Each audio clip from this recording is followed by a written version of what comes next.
बच्चों, अस्सलाम वालेकुम वरहमतुल्लाह। मैं आपका बशारत सर जो आपको फिजिक्स पढ़ाने जा रहा है। इससे पहले जो हमने पढ़ा एक टॉपिक में आया आपके साथ डिस्कस किया है बेटा। आज का जो हमारा टॉपिक रहेगा वो रहेगा नॉर्मल रिएक्शन के बेसिस पे। बेटा जिस तरह मैं आपको बता दूं कि इससे पहले मैं आपको नॉर्मल रिएक्शन के बारे में बता दूं, सबसे पहली चीज में जो आपके साथ डिस्कस करने जा रहा हूं, फॉर एग्जाम्पल बेटा मेरे पास एक ऑब्जेक्ट है, इस ऑब्जेक्ट का कुछ मास है। समझ आई बात बेटे? इस ऑब्जेक्ट का अगर कोई मास है तो बेटा मैं इसको ऐसे ड्रॉप कर रहा हूं। सी बेटा मैं इसको ऐसे ड्रॉप कर रहा हूं। ये ऑब्जेक्ट जो है बेटा इसका कोई मास था तो ये नीचे गिर गया। समझ आ रही बात बेटा? क्योंकि इस ऑब्जेक्ट को ड्रॉप करने के समय बेटा इस ऑब्जेक्ट ने गेन की एक्सेलरेशन, लेकिन ये जो एक्सेलरेशन इसने गेन की बेटा, इस एक्सेलरेशन को कहते हैं acceleration due to gravity, because ये एक्सेलरेशन प्रोड्यूस हुई because the gravity of earth. समझ आ रही बात बेटी? ये एक्सेलरेशन जो प्रोड्यूस हुई because of the gravity of अर्थ। शाबाश बेटा। मैं यहां पे देखो बेटा, हमारे पास एक ऑब्जेक्ट है जिसका मास है, फॉर एग्जांपल मान के चलते हैं बेटा इस ऑब्जेक्ट का मास m1 है। समझ आ रही बात बेटा? इस ऑब्जेक्ट का मास मैंने m1 रख लिया। इसके बाद बेटा ये ऑब्जेक्ट फॉल कर रहा है, नीचे गिर रहा है। समझ आ रही बात बेटा? शाबाश। पहली चीज इस ऑब्जेक्ट में मास है और ये जब गिरा, जब ये नीचे, मैंने फ्रीली फॉलिंग में इसको डाला बेटा, जब ये नीचे गिरा तो बेटा इसने एक एक्सेलरेशन एक्वायर की, एक्वायर किया। लेकिन ये जो एक्सेलरेशन इसने एक्वायर किया बेटे, इसको कहते हैं एक्सेलरेशन ड्यू टू ग्रेविटी। समझ आ रही बात बेटा? शाबाश। जिसकी वैल्यू होती है बराबर 9.8 मीटर पर सेकंड अप्रोक्सीमेटली, 9.8 मीटर पर सेकंड अप्रोक्सीमेटली। अब जिस प्रोडक्ट के, जिस बॉडी के ऊपर मास है, एक बॉडी का मास है, और उसके बाद अगर वो एक्सेलरेशन क्या कर रही है बेटा, एक्सेलरेशन एक्वायर कर रही है, तो ऑब्वियसली बात है बेटा इस पे फोर्स एक्ट करेगा ना, इस पे फोर्स एक्ट करेगा। क्योंकि आपने पढ़ा है बेटा फोर्स होता है बराबर product of mass into acceleration, या product of mass and acceleration. शाबाश बेटे। यहां पे जो फोर्स एक्वायर करेगा बेटा F1, लेट इट F1 है बेटा, मास का इसका m1। और यहां पे जो एक्सेलरेशन होगा बेटा, एक्सेलरेशन के बारे में मैंने आपको बताया बेटा, जो एक्सेलरेशन यहां पे होगा वो होगा एक्सेलरेशन ड्यू टू ग्रेविटी। क्या होगा बेटे? एक्सेलरेशन ड्यू टू ग्रेविटी यानी g। m1 into g। बेटा यहां पे जो फोर्स लगा, कौन सा फोर्स लगा बेटा? F1 किसके बराबर है? m1 इंटू जी। सिमिलरली बेटा फॉर एग्जाम्पल हमारे पास दूसरा ऑब्जेक्ट है जिसका मास m2 में रखूंगा। समझ आ रही बात बेटा? इस पे भी, ये भी फ्री फॉल में मैं डाल रहा हूं बेटा। जब ये गिरेगा, जब ये ऑब्जेक्ट गिरेगा तो इसमें एक्सेलरेशन आ जाएगी क्योंकि वेलोसिटी चेंज हो रही है। समझ आ रही बात बेटा? एक्सेलरेशन में आने के बाद बेटा इसमें कितना फोर्स आएगा? F2। फॉर एग्जाम्पल इसका फोर्स F2 लिख लेते हैं बेटे। F2 यहां का बराबर होगा सिमिलरली, वेरी गुड, m2 और सेम वही एक्सेलरेशन ड्यू टू ग्रेविटी। समझ में आई बात बेटा? और तीसरी बात, फॉर एग्जाम्पल अब हमारे पास कोई ऑब्जेक्ट है, इसका मास है m डैश। इसका मास क्या है बेटा? m dash. m डैश जो इसका मास है बेटे, इधर देखेंगे, इसका फोर्स F डैश के बराबर लिख लेते हैं बेटा। इसका फोर्स जो होगा बराबर, यहां पे मास क्या है? m है ना, m डैश है ना बेटा। यहां पे मास क्या है? m डैश है बेटा। यहां पे मास क्या आएगा? m डैश इंटू जी। यहां क्लियर है बेटा? यहां क्लियर है? Very good. इतना क्लियर हुआ? शाबाश। चलो आगे बढ़ते हैं। अब बेटा जो बात करेंगे हम नॉर्मल रिएक्शन की, इधर देखेंगे बेटा, मैं फॉर एग्जांपल मैंने किसी अर्थ के सरफेस पे मैंने किसी ऑब्जेक्ट को रखा है। मैंने अर्थ के सरफेस पे, ये मान के चलिए बेटा कोई अर्थ की सरफेस है, मैंने इस पे कोई ऑब्जेक्ट रखा है जिसका मास मैं फॉर एग्जांपल बेटा मैं इस चीज का मास जो है m रख लेता हूं। मास मैंने m रखा। समझ आ रही बात? एक ऑब्जेक्ट का मास m है और आपको पता है बेटा, अभी मैंने आपको बताया कि फोर्स ऑफ ग्रेविटी इसको खींचेगी। समझ आ रही बात बेटा? इसको फोर्स क्या करेगा काम बेटा? शाबाश। इसको वेट, इसका वेट जो है नीचे आ जाएगा। बिकॉज क्यों आ जाएगा बेटा? इसका फोर्स, इसके ऊपर फोर्स जनरेट हो रहा है क्योंकि अर्थ इसको अपनी, अर्थ की ग्रेविटी इसको अपनी ओर खींच रही है, towards the centre of earth. समझ आ रही बात बेटे? यहां पे फोर्स इसका आएगा mg। समझ आ रही बात बेटा? शाबाश। अगर आपके पास कोई ऑब्जेक्ट है बेटे, इस ऑब्जेक्ट को आपने किसी, फॉर एग्जाम्पल ये मेरा हाथ है, मैंने इस पे किसी ऑब्जेक्ट को रख दिया ऐसे। समझ आ रही है बात बेटा? शाबाश। इसको अर्थ की ग्रेविटी जो अपनी ओर खींच रही है m इंटू जी के साथ। समझ आ रही है बात बेटे? Very good. अब जब आप इस ऑब्जेक्ट को पुल करने की कोशिश करोगे, आपको लगेगा कि इस पे भी कोई फोर्स बेटा, जब आप इसको खींचने की कोशिश करोगे ना बेटा, याद रखना, आपको लगेगा इस पे कोई फोर्स एक्सर्ट करे जिसको नीचे की ओर खींच रही है। वो नीचे की ओर जो फोर्स को खींच रही है बेटा, मैंने ऑलरेडी डिस्कस किया आपके साथ, वो है mg। समझ आ रही बात बेटे? शाबाश। अब ये ऑब्जेक्ट ना इधर हिलता है ना इधर हिलता है, समझ आ रही बात? ऑब्जेक्ट रेस्ट पे, ऑब्जेक्ट बिल्कुल वहीं पे। इसका क्या रीजन है बेटा? आप देखो कि सर इस पे मास भी है, समझ आ रही बात बेटा? समझ आ रही बात? शाबाश। इस पे मास भी है, क्लियर हो रही बात? और इस पे कोई फोर्स भी एक्ट कर रहा है। अगर मास भी है, फोर्स भी एक्ट कर रहा है बेटा, इस पे एक्सेलरेशन क्यों नहीं? कंफ्यूजिंग क्वेश्चन है ना बेटा? फिर एक्सेलरेशन क्यों नहीं? आप बोलोगे फिर न्यूटन के हिसाब से F is equal mass into acceleration, आप बोलोगे न्यूटन का ये जो लॉ है फेल हो गया। नहीं बेटा, ऐसी बात नहीं। समझ आ रही बात बेटा? ऐसी बात नहीं है, क्योंकि बेटा जब ये ऑब्जेक्ट इस अर्थ पे है, अगर इसको अर्थ अपनी ग्रेविटी की ओर खींच रही है, ये अर्थ की जो सरफेस है बेटे, ये इसको अपवर्ड फोर्स दे रही है, अपवर्ड फोर्स। समझ आ रही बात बेटा? ये भी अपना एक फोर्स दे रही है, समझ आ रही बात? जिसकी वजह से नीचे और नहीं गिर रहा है। समझ आ रही बात बेटा? ऐसा फोर्स बेटा जो इस ऑब्जेक्ट को गिरने नहीं देता है because of the gravitational pull, because of gravity of earth. समझ आ रही बात बेटा? इस फोर्स को हम कहते हैं नॉर्मल रिएक्शन। इसका क्या नाम दे दे बेटा? Normal reaction. क्योंकि यहां पे एक्सेलरेशन जीरो है, वेलोसिटी भी जीरो है। समझ आ रही बात? जब एक्सेलरेशन जीरो है, क्योंकि वेलोसिटी जीरो है, समझ आ रही बात बेटा? सो ऑब्जेक्ट मूव इधर से इधर नहीं करेगा।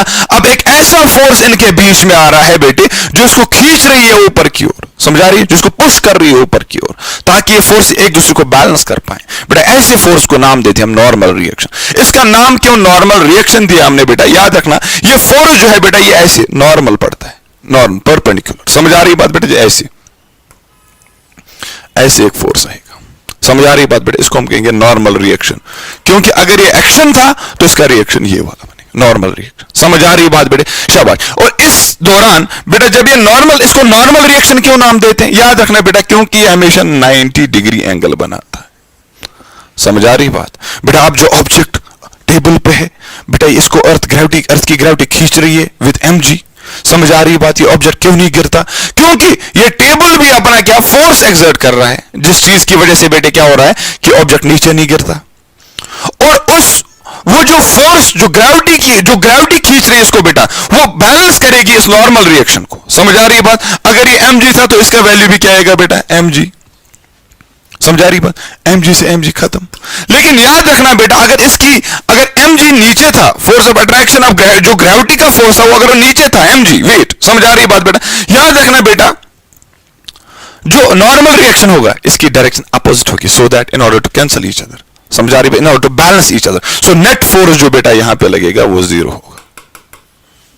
जो नेट फोर्स यहां पे लगेगा बेटा वो क्या होगा? जीरो होगा। इतना क्लियर हुआ? समझ आई बात बेटा? चलो एग्जाम्पल पे चलते हैं।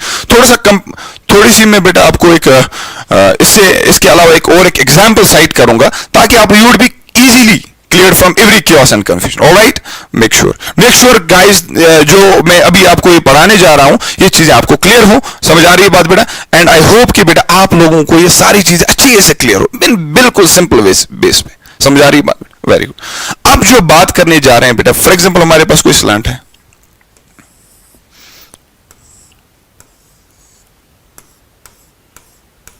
इसका भी मास m है। समझ आ रही बात बेटा? अब स्लंट इसका भी मास m। आपको पता है बेटे अर्थ की ग्रेविटी कैसे खींचेगी इसको? एक फोर्स यहां पे होगा ऐसे डाउनवर्ड्स mg।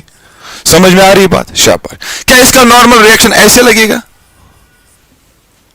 नो सर, इसका नॉर्मल रिएक्शन ऐसे नहीं लगेगा, क्योंकि नॉर्मल रिएक्शन हमेशा सरफेस ऑफ कांटेक्ट, जिस बॉडी के साथ इसको सरफेस को कांटेक्ट होता है, उस सरफेस ऑफ कांटेक्ट के नॉर्मल होता है, परपेंडिकुलर होता है। सो बेटा इसका ऐसे नहीं लगेगा।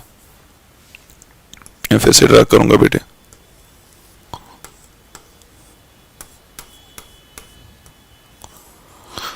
सो बेटा इसका नॉर्मल फोर्स कुछ इस प्रकार का होगा। समझ आ रही बात बेटा? समझ आ रही बात? Very good. इसका नॉर्मल रिएक्शन हो। समझ आ रही बात बेटा? यहां पे mg है। सो बेटा अगर ये ऐसा होता, स्ट्रेट होता, तो ये कैंसल आउट हो जाते, ये बॉडी वहां पे रेस्ट पे रहेगी, ये नीचे नहीं आ जाती, क्योंकि बॉडी नीचे आ रही है, स्लंट सरफेस है। समझ आ रही बात बेटा? शाबाश। फ्रिक्शन की हम बाद में बात करेंगे, फ्रिक्शनलेस सरफेस। समझ आ रही बात? अब मैं क्या काम करूंगा बेटा, मैं इस mg जो है बेटा आपका, इसको दो कंपोनेंट्स में रिजॉल्व करूंगा। एक कंपोनेंट बेटा इसका ऐसे आएगा, दूसरा कंपोनेंट इसका ऐसे आएगा। r की वैल्यू भी क्या बेटा? अभी हम नहीं लेंगे। समझ आ रही बात बेटा? शाबाश। आपको पता है बेटा, अगर ये थीटा है, ये 90 डिग्री है बेटे, शाबाश, तो ये 90 माइनस थीटा होगा ना, और ये क्या बनेगा बेटा? ये भी क्या बनेगा? ये थीटा बनेगा। क्या बनेगा बेटा? इसका वीडियो जो है बेटा आपको मेरे प्रीवियस लेक्चर में मिलेगा, जो मैंने वेक्टर्स की बात की थी, रेक्टेंगुलर कंपोनेंट्स कैसे करते हैं। समझ आ रही बात बेटा? रेजोल्यूशन ऑफ वेक्टर्स कैसे करते हैं। ऑलराइट, वेरी गुड, शाबाश बेटे। अब देखेंगे आप यहां, सो बेटा याद रखना, यहां की ओर इसका बनेगा mg कोसाइन थीटा या mg कॉस थीटा, जिसका आप नाम लिखते हैं। ये बेटा आपका बन जाएगा mg साइन थीटा। अब देखो बेटा, ये mg cos थीटा जो है, ये इस रिएक्शन को बैलेंस करेगा। ये भी क्या आएगा बेटा? mg cos theta. क्योंकि ये दोनों आपस में एक दूसरे को बैलेंस करेंगे, सो नेट फोर्स इस वजह से जीरो आ जाएगा। लेकिन बेटा याद रख लेना, ये फोर्स रेस्पॉन्सिबल होगा, mg sin थीटा रेस्पॉन्सिबल होगा इस बॉडी को मूव कराने में।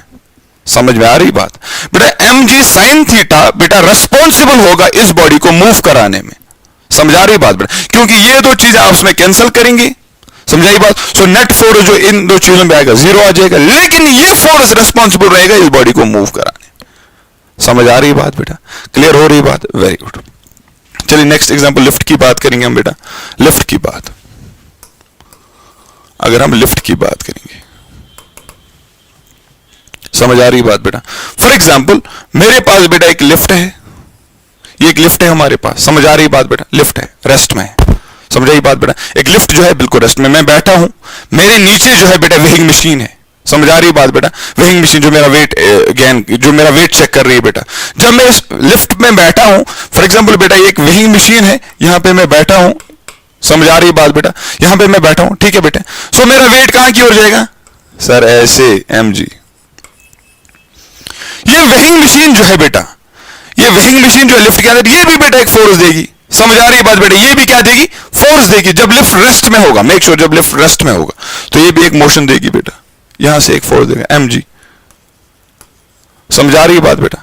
क्लियर हो रही बात? समझ आ रही बात? लेकिन इस नॉर्मल रिएक्शन की वजह से बेटा, नॉर्मल रिएक्शन की वजह से ये वेइंग मशीन जो है बेटा, ये आपका वेट मेजर करेगी। समझ आ रही बात बेटा? जो नॉर्मल रिएक्शन मेजर कर रही है बेटा, आपका 50 kg है फॉर एग्जांपल। समझ आ रही है? 60 kg, my weight is 65 kg for example बेटा। ये नॉर्मल रिएक्शन की वजह से बेटा, ये वेइंग मशीन जो इसके अंदर है बेटा, आपका वेट गेन करेगी। समझ आ रही है बात बेटा? समझ आ रही है बात? सो नेट फोर्स में कितना लगेगा? जीरो। ऑब्जेक्ट यहां ही, मैं यहां ही हूं। समझ आ रही? मैं मूव इधर से इधर नहीं कर रहा हूं, या मुझे खुद मेरे अंदर एक्सेलरेशन क्रिएट नहीं हो रही। Already discussed. Is that clear now? Very good. अब ये लिफ्ट जब रेस्ट में होगा, समझ आई बात? अब दूसरी बात है बेटे, जब लिफ्ट किस में होगा? मोशन में।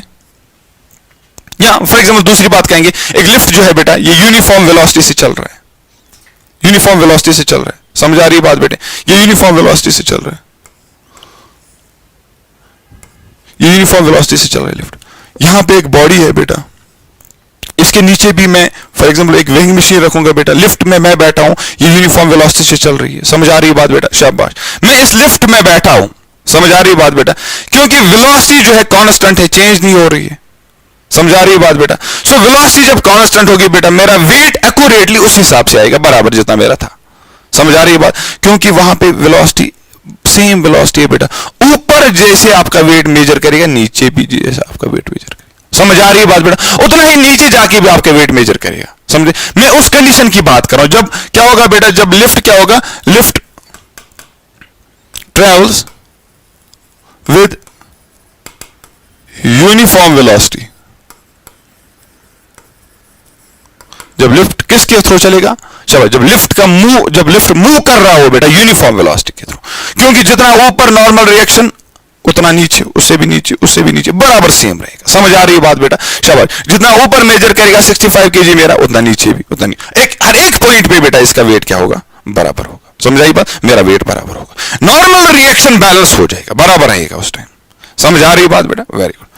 अब तीसरी बात जो मैं आपके साथ डिस्कस करने जा रहा हूं बेटे, थर्ड थिंग इज बेटा, जब आपका लिफ्ट जो है बेटे, क्योंकि लिफ्ट तो यूनिफॉर्म वेलोसिटी से नहीं चल रहा है बेटा, इस सिचुएशन में क्या हो सकता है? समझ आ रही बात बेटा? ये एक लिफ्ट है, यहां पे एक वेइंग मशीन है, ये मैं बैठा हूं। समझ आ रही बात? लिफ्ट के अंदर, हाँ सर बैठे हैं लिफ्ट के अंदर, मजे ले रहे हैं, ठीक है बेटा?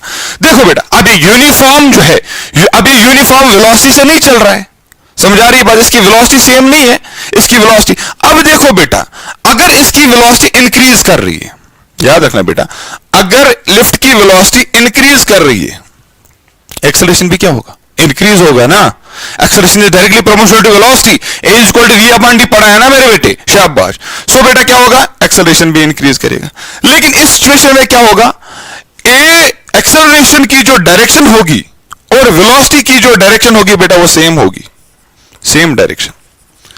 इस केस में बेटे वेलोसिटी की और एक्सेलरेशन की डायरेक्शन जो होगी बेटा क्या होगी, सेम होगी, समझ आ रही बात, मैं ऐसे जा रहा हूं, वेलोसिटी मेरी ऐसी जा रही है तो मेरी एक्सेलरेशन भी ऐसे ऐसे ऐसे ऐसे करके जा रही है, समझ आ रही है बात बेटा, मैं ऐसे जा रहा हूं, नीचे जा रहा हूं, मेरी वेलोसिटी इंक्रीज हो रही है तो मेरी एक्सेलरेशन भी क्या हो जाएगी, इंक्रीज होती जा रही है, समझ आ रही है बात बेटा। उसके बाद अगर वेलोसिटी डिक्रीज हो गई, क्या होगी बेटा, क्या होगी बेटा, वेलोसिटी डिक्रीज होगी, क्योंकि यहां पे पॉजिटिव एक्सेलरेशन होगा। अब जहां पे वेलोसिटी डिक्रीज हो रही है बेटा, इसका मतलब मैं यहां से जा रहा हूं तो वहां से वेलोसिटी, धक्का मुझे कोई पुश कर रहा है ना, वहां से कोई धक्का मार रहा है ना, वेलोसिटी में मैं वेलोसिटी डिक्रीज करते जा रहा हूं, वहां से मुझे क्या मिल रहा है, धक्का मिल रहा है बेटा, वहां पे नेगेटिव एक्सेलरेशन होगी, क्या होगी बेटा, क्योंकि याद रखना जब लिफ्ट ऊपर से ठक करके आ जाता है नीचे, पहले जो ऊपर देखोगे आप आराम से फिर लिफ्ट अपनी स्पीड इंक्रीज करे, जब आप नीचे देखोगे आपको एक सडन सी जर्क लग जाती है, जितना फास्ट जा रहा है बेटा आपका वेट उस टाइम बराबर नहीं होगा, नॉर्मल रिएक्शन आपको उस टाइम बैलेंस नहीं होगा, समझ आ रही है बात बेटा, क्लियर हो रही है बात, शाबाश बेटा। जब वेलोसिटी क्या हो जाएगी बेटा, जब वेलोसिटी डिक्रीज हो जाएगी, एक्सेलरेशन भी तो डिक्रीज हो रही है, लेकिन याद रखना उस सूरत में एक्सेलरेशन और वेलोसिटी जो है बेटे, उस सूरत में एक्सेलरेशन और वेलोसिटी की जो डायरेक्शन होगी बेटा वो बराबर नहीं होगी, क्लियर हुई बेटा, वो सेम नहीं होगी बेटा, डिफरेंट डायरेक्शन, अगर वेलोसिटी इस डायरेक्शन से है तो एक्सेलरेशन इस डायरेक्शन, क्लियर हुआ बेटा, समझ आ गई बात। यहां पे आपका वेट बराबर नहीं आ सकता, यहां पे आपको वेइंग मशीन आपका वेट बराबर मेजर नहीं कर सकती, क्योंकि लिफ्ट जो है वो यूनिफॉर्म वेलोसिटी से नहीं जा रहा है, यहां पे नेट एक्सेलरेशन हो रही है, समझ आ रही बात बेटा, वेरी गुड, इतना क्लियर हुआ, समझ आ गई बात बेटा, शाबाश। उसके बाद और एक दो क्वेश्चन मैं आपको देता हूं बेटा, ताकि आपको ये अच्छे से समझ आ जाए बेटा, एक कॉन्सेप्ट है क्या चीज। फॉर एग्जाम्पल बेटा मेरे पास एक दीवार है,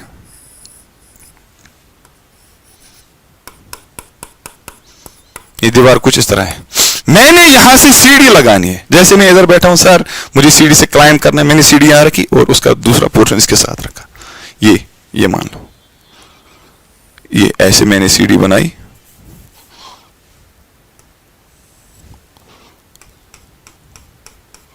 ये कोई सीढ़ी, समझ आई बात बेटा, शाबाश।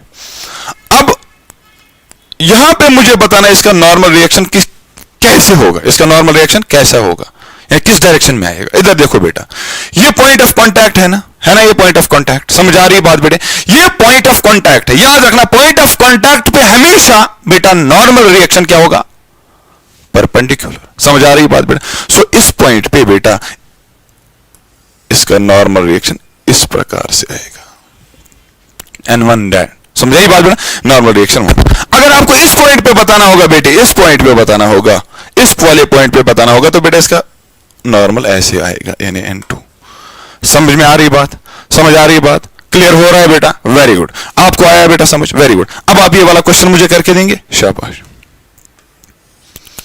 पाथ कुछ इस प्रकार की है, इस तरह की पाथ है बेटा आपके पास, क्लियर हुई बात बेटा। इसमें एक सफेयर को मैंने रखा, शाबाश, फिर से समझे आप बेटा, ये एक पाथ है, इस तरह मैंने एक सफेयर को रखा यहां पे, समझ आ रही बात, समझ आ रही है बात बेटा। आपने बताना होगा बेटा इसको, इसके नॉर्मल को हम कैसे ड्रॉ करेंगे, समझ आ रही बात, क्योंकि बेटा याद रखना ये सफेयर जो है ये पाथ है, हमने बताना होगा बेटा इसका नॉर्मल कैसे होगा, इसका नॉर्मल रिएक्शन कैसे होगा। रिएक्शन का मतलब ये अपोजिट टू द एक्शन, समझ आ रही बात बेटा, शाबाश।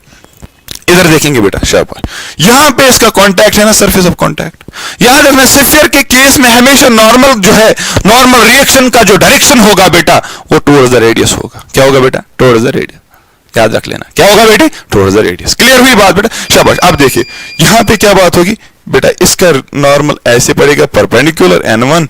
अगर हमने इस डायरेक्शन का बताना होगा मेरे बेटे, इस वाले का, इस पॉइंट का, तो इसका ऐसे होगा n2। समझ आई बात बेटा? शाबाश।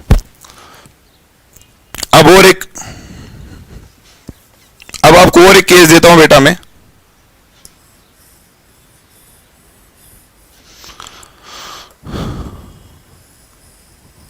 कुछ इस तरह का है बेटा, आपके पास ऑब्जेक्ट कुछ इस तरह का है।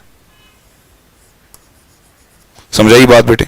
शाबाश। आपने इस ऑब्जेक्ट को बताना है कि इस पे नॉर्मल रिएक्शन किस डायरेक्शन में लगेगा। समझ आ रही बात? शाबाश बेटा। किस डायरेक्शन में इसमें नॉर्मल रिएक्शन लगेगा। क्लियर हो रही बात बेटा? शाबाश। अब देखो बेटा, ये पॉइंट है ना यहां पे, surface of contact, surface of contact, surface